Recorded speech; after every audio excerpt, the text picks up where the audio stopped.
Hello à toi, j'espère que tu as la forme. Je suis ravie de te retrouver dans cette nouvelle vidéo de bon matin. J'ai 10 minutes pour t'expliquer un concept autour de la vente, du closing, du setting, de l'entrepreneuriat, du mindset, bref, tout ça. Je t'invite à t'abonner à notre chaîne et à activer la cloche de notification pour que tu puisses voir toutes les prochaines qui vont très bientôt arriver sur notre chaîne. Aujourd'hui, je fais suite à la précédente vidéo où je te parlais des 4 valeurs principales du setter-closer qui perdurent sur le marché aujourd'hui. On va rentrer dans le détail de la toute première valeur qui est l'éthique. Let's go!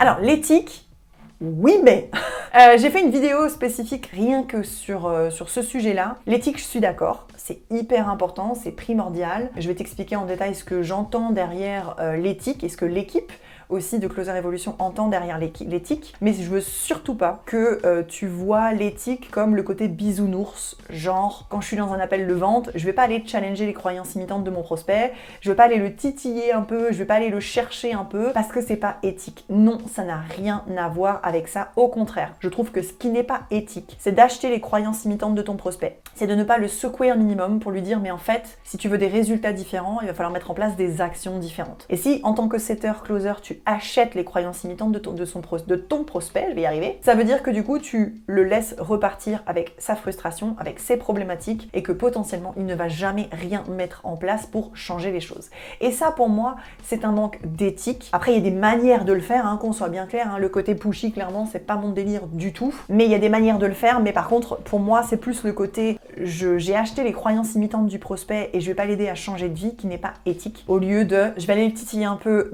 de la bonne manière pour lui faire réaliser que s'il a envie de changer, il va falloir qu'il change aussi son mode de raisonnement. Donc, l'éthique, pour nous, c'est quoi avec l'équipe de Closer Evolution ? C'est la transparence. La transparence avec ton client. Dès qu'il y a quelque chose que tu ne comprends pas, dès qu'il y a quelque chose qui ne te convient plus, dès qu'il y a quelque chose avec lequel tu n'es pas d'accord, c'est le fait d'être transparent, d'oser le dire. Encore une fois, il y a des manières de le faire, hein. Ça c'est plus du savoir-être, hein. Ça je pourrais jamais te l'enseigner, hein. Mais c'est la transparence. La transparence avec ton client et la transparence avec tes prospects. Pour moi, un closer qui est responsable, qui est vraiment dans l'esprit du closing, c'est quelqu'un qui, s'il sait que le programme, la formation, le mentorat, le coaching, le produit qu'il vend ne peut aider qu'à 50% son prospect, est-ce que vraiment je le close ou pas? Ou est-ce que finalement c'est pas le bon moment, c'est pas le bon produit et est-ce que finalement il n'y aurait pas une solution bis pour le prospect? Donc c'est la transparence. Ça c'est clair, c'est la transparence. Et parfois je vois en coaching, il y a des closers qui me demandent « Ah Julie, j'ai pas réussi à avoir telle information, j'ai pas su comment le poser comme question, etc. » Ben juste pose-la en fait la question. Ah mais je peux faire ça, je peux poser la question directement au prospect et tout. Ben, bien sûr, si c'est fait encore une fois avec la bonne tonalité, avec le bon état d'esprit derrière, il n'y a aucun souci à être 100% cash avec son prospect et aller le titiller un petit peu, il n'y a aucun souci par rapport à ça. Donc c'est la transparence, c'est la bienveillance. La bienveillance, on est là, on a tous des difficultés, on a tous des problématiques, on a tous que 24 heures dans une journée alors qu'on a des to-do list qui en font l'équivalent de 72. Vraiment, on a tous des problématiques et l'idée c'est d'être bienveillants les uns envers les autres. Encore une fois, pas le monde des bisounours, des paillettes, des licornes et tout ce qui va derrière, mais la bienveillance, c'est quand même hyper important et je te dirais surtout avec ton prospect. Qu'est-ce que j'entends par bienveillance? C'est-à-dire que si quand tu décroches ton téléphone, tu as rendez-vous avec un prospect, la seule envie que tu as, c'est de vendre à tout prix, peu importe si c'est le bon programme, le bon produit, le bon service, tu as juste envie de toucher ta commission et d'avoir des résultats en termes de chiffres, pour moi, ça c'est pas de la bienveillance, ça c'est plutôt un côté calculateur. En soi, à toi de voir ce que tu entends derrière la bienveillance. Et c'est aussi l'écoute,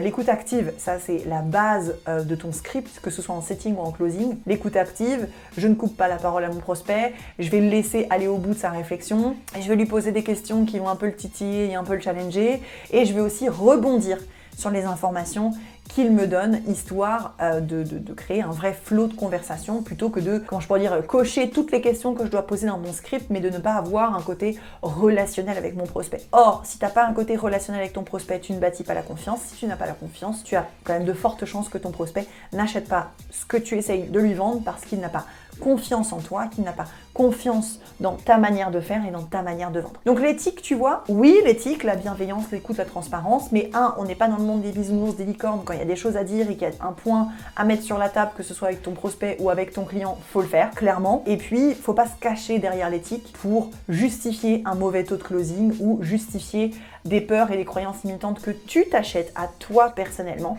parce que là, ce serait quand même vraiment mal vu. Je te retrouve demain dans une prochaine vidéo. On va parler du coup de la deuxième valeur qui est la détermination, presque celle que je préfère le plus. De toute façon, je les aime les quatre, donc c'est con de dire ça. Si tu as des commentaires, n'hésite pas à me les mettre juste en dessous. Je te retrouve demain. Passe une très belle journée.